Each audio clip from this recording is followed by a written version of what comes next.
अस्सलाम वालेकुम, मैं हूं Suhel Shahzad. India versus Australia World Cup final 2023 ये एक बहुत बड़ा मार्का था, इसमें कोई दो राय नहीं। लेकिन एक टीम ने जीतना होता है और एक ने हारना होता है। इसमें इंडिया को बड़ी इबरतनाक शिकस्त हुई और इस शिकस्त के साथ कई भारतीयों के दिल भी टूट गए।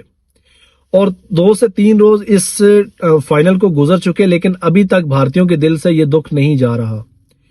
और मैं समझ सकता हूं क्रिकेट का फैन होने के नाते कि वो ट्रॉफी के बिल्कुल नजदीक थे, लेकिन इसमें उनके ओवर कॉन्फिडेंस ने उनको मरवा दिया। आप ये सोचें कि मैं कर सकता हूं, ये आपका कॉन्फिडेंस होता है, लेकिन अगर आप ये कहें कि मैं ही कर सकता हूं, ये ओवर कॉन्फिडेंस होता है।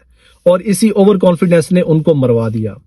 जब ये वर्ल्ड कप शुरू हुआ तो एज अ फैन मुझे भी लगता था कि इंडिया इसमें फेवरेट है, लेकिन जब उन्होंने इब्तदाई 2-3 मैचेस जीते वो बिल्कुल वन साइडेड थे, तो उसके बाद तो हर एक को यही लगा कि ये वर्ल्ड कप इंडिया ही जीतेगा। और इंडियन के एक्स क्रिकेटर्स, उनकी अवाम और उनके जो मौजूदा खिलाड़ी जो टीम के अंदर शामिल थे, वो भी यही समझ रहे थे।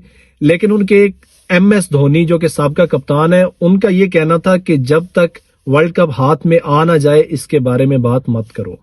और वो बिल्कुल ठीक थे।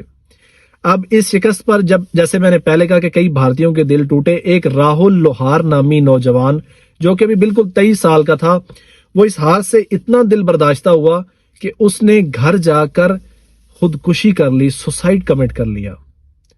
उसने इस खेल को अपने दिमाग के ऊपर इतना सवार किया। वो क्रिकेट मैकेनिक के नाम से जाना जाता था और उसने अपने काम से उस दिन छुट्टी ली। वो इतवार वाले दिन 19 नवंबर को इंडिया वर्सेस ऑस्ट्रेलिया मैच देखने ग्राउंड के अंदर गया और वहां पर वो मौजूद था। उसने इंडिया की हार को देखा तो वो दिल बर्दाश्ता हो गया। अभी एज भी इतनी नहीं थी, और हम वैसे भी सब कॉन्टिनेंट के जो लोग हैं ये बड़े इमोशनल होते हैं और ये खेल के साथ जज्बात को रिलेट कर लेते हैं। जबकि ये जो गोरे हैं ये खेल को बस एक खेल समझते हैं और वो इसको एज अ एंजॉयमेंट लेते हैं, लेकिन हम इसको अपने दिमाग के ऊपर सवार करते हैं। उसने जब इस हार को देखा तो घर जाकर सुसाइड कमिट कर लिया। और उसके एक करीबी रिश्तेदार का कहना था कि उसने तब सुसाइड की जब घर के अंदर कोई भी मौजूद नहीं था, और उसने अपने आप को पर्दे में लपेट कर अपनी गर्दन में पर्दा लपेटा और सुसाइड कर ली। अब इसके मद्दे मुकाबले अगर आप ऑस्ट्रेलिया को देखें तो पैट कमिंस जो कि उनके कप्तान है, और उनकी बड़ी शानदार परफॉर्मेंस रही इस वर्ल्ड कप में। जब वो वर्ल्ड कप की ट्रॉफी लेकर सिडनी एयरपोर्ट के ऊपर पहुंचे तो आप यकीन करेंगे कि कोई भी उनको रिसीव करने के लिए मौजूद नहीं था। उनका कोई तमाशाई, उनका कोई फैन एयरपोर्ट के ऊपर नहीं आया हुआ था। 2-3 जर्नलिस्ट मौजूद थे जिन्होंने उनकी पिक्चर्स बनाई, तो इसका मतलब है उनको पता तो था कि पैट कमिंस आ रहे हैं, लेकिन उनका कोई हुकूमती नुमाइंदा और कोई फैन, उन्होंने टैक्सी भी खुद वहां से बुक की, टिकट करवाया और लाइन में खड़े होकर टैक्सी बुक करवा के वो खुद गए वहां से। और यही वर्ल्ड कप अगर पाकिस्तान ने जीता होता या इवन इंडिया ने भी जीता होता, एशिया के अंदर किसी कंट्री ने भी जीता होता, तो 4 दिन आपको बसों में बिठाकर घुमाया जाता और पूरे मुल्क का चक्कर लगवाया जाता कि शायद इन्होंने पता नहीं कौन सा मार्का तय कर लिया, कौन सा मार्का सर कर लिया।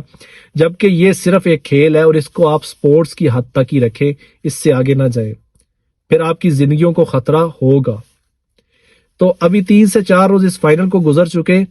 मैं भी मानता हूं कि इंडिया इसमें फेवरेट थी, लेकिन एट द एंड चैंपियन एक ही होता है और वो ऑस्ट्रेलिया थी। वो जाहिर सी बात है वो उस दिन अच्छा खेली और उन्होंने चारों खाने चित किया इंडिया को। अब इसके बाद आपको जिंदगी में मूव ऑन करना है, आपको आगे नजर रखनी है। आगे T20 वर्ल्ड कप 2024 में जून में वेस्ट इंडीज और USA में खेला जाना है, आप उसकी तैयारी करें।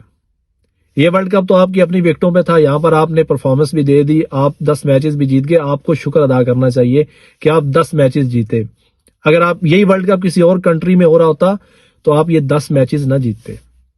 यहां पर तो पिचेस भी आपको सपोर्ट कर रही थी और क्राउड भी आपको सपोर्ट कर रहा था और बाकी कंडीशंस भी आपकी अपनी मर्जी की थी। तो अब आपको T20 वर्ल्ड कप की तैयारी करनी है, और जो होना था वो हो चुका। 19 नवंबर की रात गुजर गई, अब उसके बारे में ज्यादा बात मत करें। Thank you all, Allah Hafiz.